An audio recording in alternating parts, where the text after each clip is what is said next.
Alright guys, welcome back.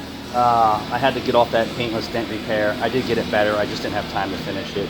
I have way too many other things I need to get to that are meatier and juicier and pay better.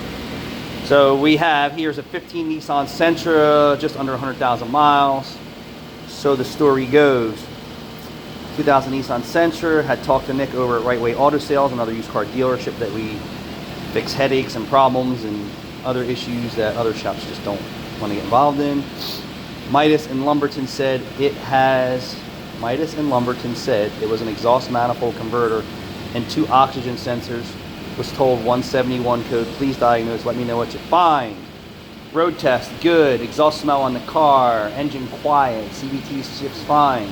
No engine light on. Concerning.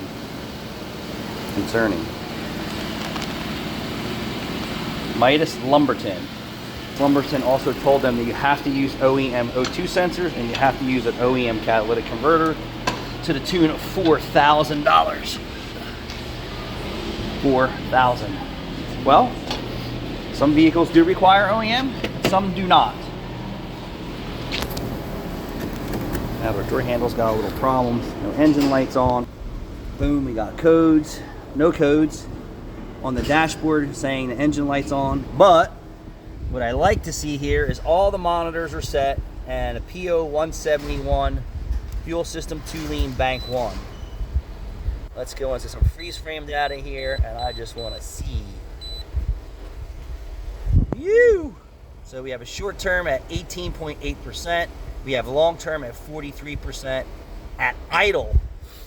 The problem is when it has an exhaust leak, they're saying this thing is 2-lean at idle, no miles per hour. Mass airflow signal. Interesting. O2 sensor. Bank 1 sensor 2. Bank 1 sensor 2. Alright, so I saw enough of there. So the biggest stink of all this is that it has an exhaust leak. With Nissans, with these ULV, you got to keep the radiator cap on the radiator and feel through the bottle. Oh, okay. So you're just pumping antifreeze everywhere.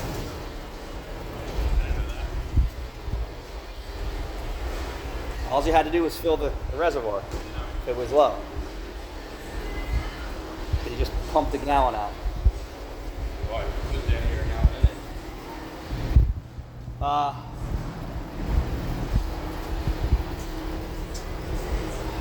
So what I need to do is I don't understand why they're throwing the farm at this car, for one.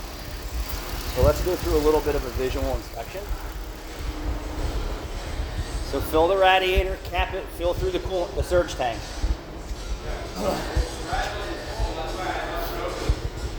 It will fill from the surge tank. Yeah, I get that now. Okay. Where are my flashlights? 2 flashlights down to no flashlights. Huh? Grab mine. I just want mine. I know. Mine's This is why. similar. Alright, so first is to be, do they have an OEM mass airflow sensor in here? Negative. The hint right there is the wrong screw in the mass airflow sensor spot. Next inspection is intake boot. It looks like it's newer. So I'm going to tell you, everyone, that I'm going to tell you this is an aftermarket sensor, and that's a no bueno on top of an exhaust leak. Interesting that Midas didn't note all that. Experience and knowledge is what fixes your car. $4,000, probably not the case.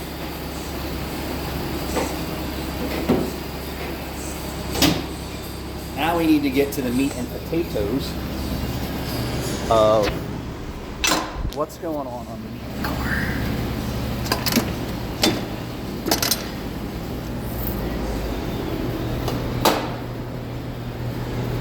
Some of these cars are very finicky with the emissions packages. I can't remember the this is one of those cars. I need to look at the converter assembly before I say, hey,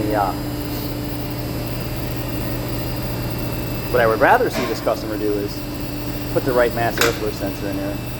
Let me check the air filter. Obviously tune it up at 100,000 miles if it hasn't been done. God forbid if the transmission actually got serviced. Oil change looked good. The car felt good. So Nick's Auto Sales usually does a really good job at reconditioning their vehicles for their customers. And there is occasions where I get a car that says, we missed something, we can't find something, we can't fix something, and then I'll wind up here. Or the other shop wants to replace the whole exhaust system, and that's all not necessary.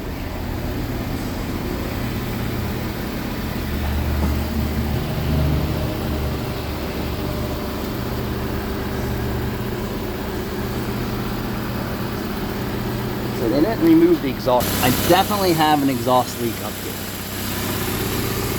And you can see, this is just the way that this lays, that it's sampling from the back oxygen sensor right here, and then if there's an exhaust leak here, it throws off everything up top. So I need to on this car, and I'll report back to you guys. Thanks for tagging along. $4,000, holy crap. It sounds like the long mass airflow sensor with an exhaust leak. Where that exhaust leak's coming from is what I need to figure out. All right, thanks for watching.